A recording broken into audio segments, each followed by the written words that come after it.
Mais uma vez, bom dia a todos. Hoje nós vamos começar um assunto novo, uma etapa diferente. Nós vamos falar hoje sobre estatística, tá certo? E aí, falando assim rapidamente, uma definição que é encontrada no dicionário fala que estatística ela é um ramo da matemática que trata de coleta, análise, interpretação e apresentação de dados numéricos. Pode ser também qualquer coleta de dados quantitativos, e aí observem que ele já tira essa parte dos numéricos, porque eu não necessariamente preciso ter apenas informações numéricas. E lá na física, física e estatística, pelo menos, que não é nosso objeto de estudo, ela diz que é uma lei de distribuição de componentes de um sistema pelos diferentes estados do sistema. Certo? Que é uma definição da física, a gente não vai muito se envolver com isso. Antes da gente explicar como é que funciona a estatística na prática de direito, né, nós vamos falar um pouquinho da história dela. Antigamente não existia assim, registros, né, de como eram feitas as gravações das coisas e tal, mas os primeiros registros relacionados à estatística estão em torno de 2000 a.C. para o recenseamento de populações chinesas, certo? Então lá eles faziam uma espécie de censo para determinar a quantidade de pessoas da população lá na China. Obviamente são registros arcaicos, são contas bem simples, e aí com o tempo, né, principalmente depois da necessidade, com a Revolução Industrial, isso lá por volta do século XVII ou XVIII, não lembro o que é o certo, a gente teve um relativo e significativo contribuição para a estatística, principalmente com esses dois matemáticos, que era Laplace e Gauss, que eles conseguiram contribuir de forma, de novo, significativa para o desenvolvimento da estatística. Isso, de novo, também a partir das necessidades. E esse britânico estatístico, Fisher, muito conhecido no campo da estatística, ele revolucionou a estatística conhecida até então e deu assim a parte da teoria estatística que a gente trabalha, né?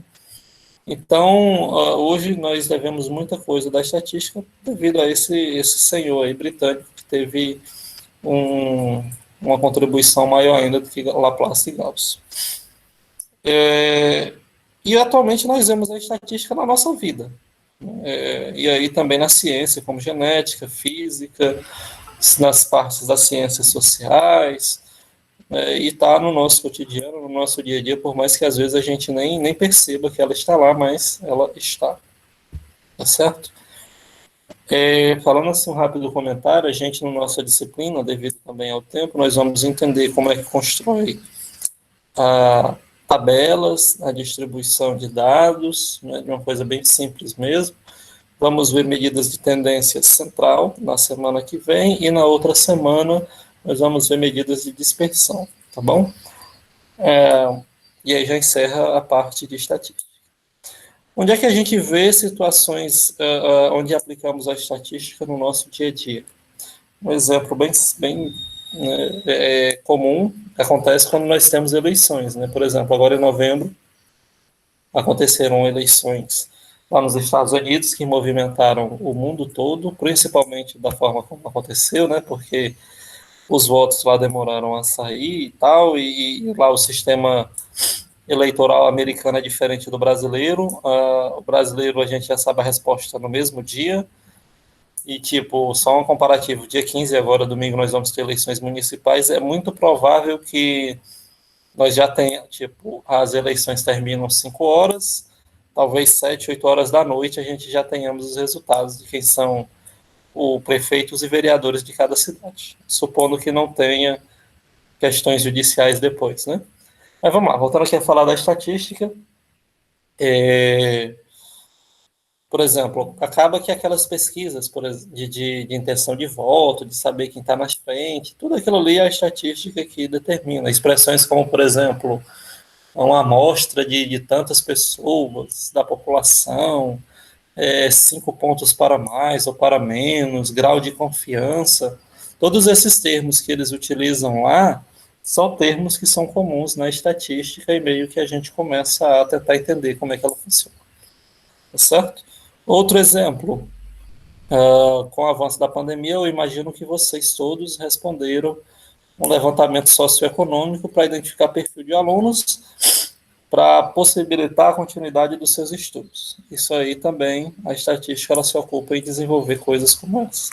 E a partir disso, por exemplo, falando assim de forma específica, nesse caso, nós podemos fazer inferências, podemos, por exemplo, pensar em políticas que possam atingir aquele público que não que está tendo dificuldade, como de fato aconteceu, né? Tanto a questão dos pacotes de internet quanto a questão quanto a questão dos de distribuição distribuição não, né? Para você comprar computador, notebook e tablet, certo? Então tudo isso aí a gente só consegue, por exemplo, pensar na estratégia a partir de levantamentos estatísticos para a gente poder inferir, tá? Ou então, não sei se quem gosta aqui de futebol já deve ter, por exemplo, visto aqueles jogadores de futebol, eles têm tipo uma cinta que eles botam aqui ou no seio ou na barriga, né?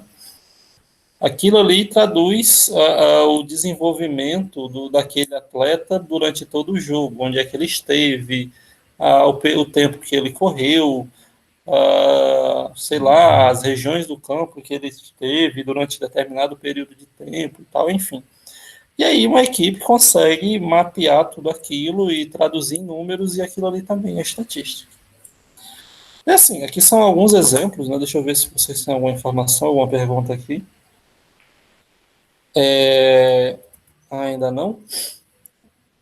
E assim, então é só para mostrar para vocês que a estatística está no nosso dia a dia e a gente acaba que a gente nem sabe, ou pelo menos se faz de ouvido de mercador, por assim dizer, né? Mas ela está lá. E aí, como é que funciona na prática, tá certo? A ideia ela é bem simples. Eu coletei essa figura lá do site Portal Action. É um site de estatística. Depois, se vocês quiserem entrar lá, ela tem uma espécie de mini curso da parte de estatística introdutória. E é bem legal, tem exemplos e tal, né? Enfim, vocês podem dar uma olhada lá depois se quiserem. A ideia é que, naturalmente, por vezes, nessa questão do problema de gestão, pode explicando aqui rapidamente, tá? Temos um problema que, teoricamente, precisa ser resolvido, por vezes relacionado com números, ou falando-se do futebol, por exemplo, como é que a gente consegue parar de tomar gol do lado esquerdo, um exemplo hipotético. Sempre uma equipe de futebol está tomando gol no lado esquerdo. O que pode ser feito? Isso é um problema. E aí existem duas possibilidades, né? Ou você faz inferências a partir de um banco de dados com informações já pré-existentes, e se você não tiver esse dado, você vai ter que coletar. E a coleta ela pode acontecer de várias formas, a gente vai ver daqui a pouco, tá? Pode ser por pesquisa, como é feita com pesquisa de intenção de votos, pode ser com censo, para saber a quantidade de pessoas num determinado bairro, para ver se é interessante colocar uma escola, ou um posto de saúde, ou não sei. Né? Ver, são N situações. Depois dos dados coletados, independentemente da forma, você tem lá um monte de informação, um monte de número, e aí você precisa fazer análise dos dados, que naturalmente você tem que agrupá-los, né, por vezes em tabelas, por vezes em gráfico, por vezes retirando uma amostra desse grupo, e aí você tem, nessa parte de análise de dados, essas três situações, tá? A parte descritiva, principalmente voltados para gráficos e tabelas, testes de hipótese, isso aí, e intervalos de confiança a gente não vai ver. Certo? Hipóteses são, como a gente já sabe na matemática, você faz uma situação hipotética e verifica se do grupo que você tirou, aquela situação hipotética ela é satisfeita ou não.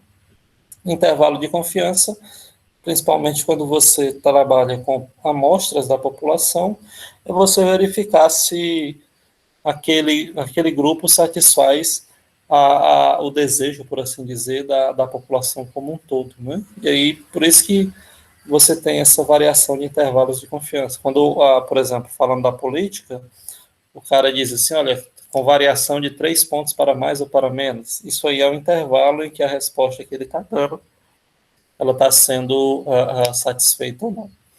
E a apresentação conclusão é exatamente a resposta, o resultado, e no seguinte, se ele é positivo ou não, é outra história, mas você consegue ter a resposta. Né? E aí eu tinha até um professor lá de estatística, que eu fazia uma faculdade, acabei desistindo, que ele dizia que se você torturasse os números, por assim dizer, ele trariam respostas para você.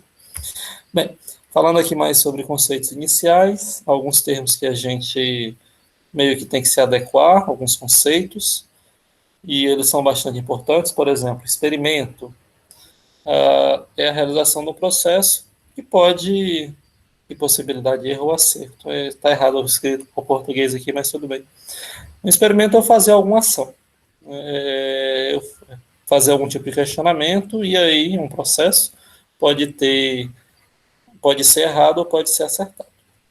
Coleta dos dados é eu obter as informações para tentar solucionar o problema em questão, né? E aí, como eu disse, pode ser realizado de muitas formas distintas, por pesquisa de telefone, pesquisa de dados, pode ser coleta de artigos na internet, enfim.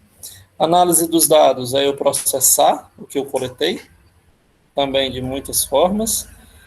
Essa descritiva é um ramo da estatística que tem técnicas de sumarizar resultados, principalmente com gráficos e tabelas. Existem outros, mas para a gente nós vamos focar mais nesses, tá certo?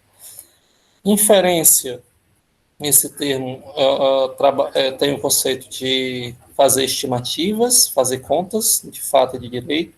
Nós não vamos nos aprofundar tanto com isso, mas, por exemplo, eu quero saber uma média, e a gente vai depois falar sobre isso, não hoje, mas na aula da semana que vem, uma média de idade dos alunos aqui da turma. Então, isso aí é uma inferência que faz uma continha, certo? Teste de hipóteses. Eu tomo uma decisão a partir de 2 ou mais hipóteses com os dados que eu obtive, certo? Intervalo de confiança é uma estimativa para um intervalo percentual, por exemplo, que soluciona aquele problema que eu tenho. Beleza? Vocês estão vendo que essa parte são conceitos que a gente precisa ter, tá certo? Porque daqui a pouco a gente vai tá falando sobre esses termos e vocês precisam se lembrar deles. E aí, naturalmente, eu vou deixar aqui o slide registrado para que vocês possam consultar e lembrar posteriormente, tá certo? E aí, mais informações, como por exemplo, variável. Só ver que vocês têm alguma pergunta antes. Então, o que vocês têm?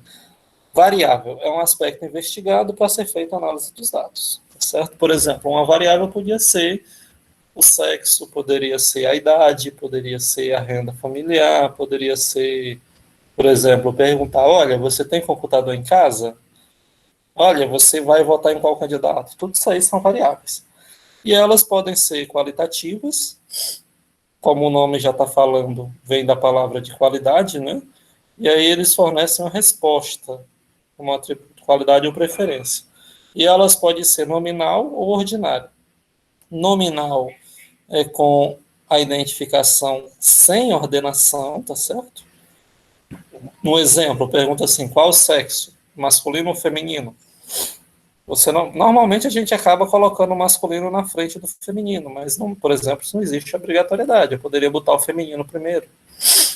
Já a variável ordinária é uma que a gente consegue fazer uma ordem. Um exemplo, vamos fazer, eu pergunto para vocês o grau de escolaridade do pai de vocês. Vai desde não alfabetizado, pode ser alfabetizado, pode ter o ensino fundamental, o ensino médio, o ensino superior, pós-graduado, enfim. Então vejam que por mais que você tenha, não sejam números como resposta, mas você consegue ordenar, consegue classificar, tá certo? Então, eu tenho um exemplo de uma variável ordinária. E nós temos também a variável quantitativa. Como o nome já diz, traz uma resposta como um número. E aí eles também têm dois modelos, o discreto e o contínuo. A variável discreta, ela fornece um valor definido, por assim dizer. Por exemplo, eu chego para você e digo, quantos anos você tem? Você não vai dizer para mim, olha, eu tenho 18 anos, 3 meses e 14 dias, 15 horas, 48 minutos e 15 segundos e 16 segundos. Ninguém responde assim. Você simplesmente diz um valor numérico que fornece a sua idade. Então, isso aí eu tenho um exemplo de variável discreta. Uma variável contínua, variável quantitativa contínua, é quando a gente tem valores pertencentes ao intervalo. Por exemplo, você diz assim, quanto é que ganha um professor do IFRN? Um exemplo, salário, né? Aí você não diz, olha, o professor do IFRN ganha, sei lá, R$ 5.873,42. Ninguém diz isso. Mas se você consegue dizer, olha, eu ganho mais de 5 mil, ou ganho entre 5 e 7, ou entre 2 e 3 mil, ou alguma coisa assim, então vejam que você está inserindo um intervalo, e esse intervalo ele é suficiente para você entender a resposta. Você consegue compreender, não exatamente, mas você consegue ter uma resposta. Um outro exemplo, questão de tempo. Às vezes você faz uma viagem e aí você diz, olha, você chegou que horas da viagem? Eu cheguei entre 2h30 e 3, ou alguma coisa assim. Então, tudo isso você não tem uma precisão exata. Para esse tipo de informação, a gente tem a variável contínua. População é uma coleção de elementos. A população brasileira, só para a gente entender, é população no conceito de estatística. E aí, só um comentário bem rápido, a gente, por vezes, tende a entender que população é só as pessoas. Mas, na verdade, não. Eu posso, por exemplo, estar pesquisando um artigo na internet e aí a população vai ser o conjunto de artigos que existem, que são infindáveis, né? E a amostra vai ser eu remover uma parte daqueles elementos da população que eu tenho. Então, a ideia é eu extrair uma parte da população e tenho aí uma amostra. Quanto maior a amostra da população, melhor para mim obter os dados, tá certo? Mas aí a gente vai falar disso depois. E aí, para a gente fechar essa parte aqui final do vídeo, dessa primeira parte, nós temos aqui gráficos, que são um conceito da parte de estatística descritiva. Nós temos gráfico em linha, gráfico em coluna, gráfico em barra, gráfico em pixel e gráfico em áreas. Certo? Aqui são modelos de gráficos que a gente tem. É interessante, muito interessante que vocês saibam fazer a leitura de um gráfico, tá certo? A gente vai ter já um exemplo, só para entender. Mas aqui são os modelos principais que a gente tem, existem outros. Por exemplo, um bem legal que eu estava vendo quando eu estava estudando esse material é um chamado diagrama de Pareto. Depois vocês podem pesquisar, ele serve para você, por exemplo, resolver problemas, começar resolvendo os principais problemas para depois ir resolvendo os menores. Isso é muito útil em linhas de produção, para você otimizar os processos. E basicamente é isso, galera. Essa parte inicial é essa, tá certo? Eu vou aqui parar a gravação, dar um refresco.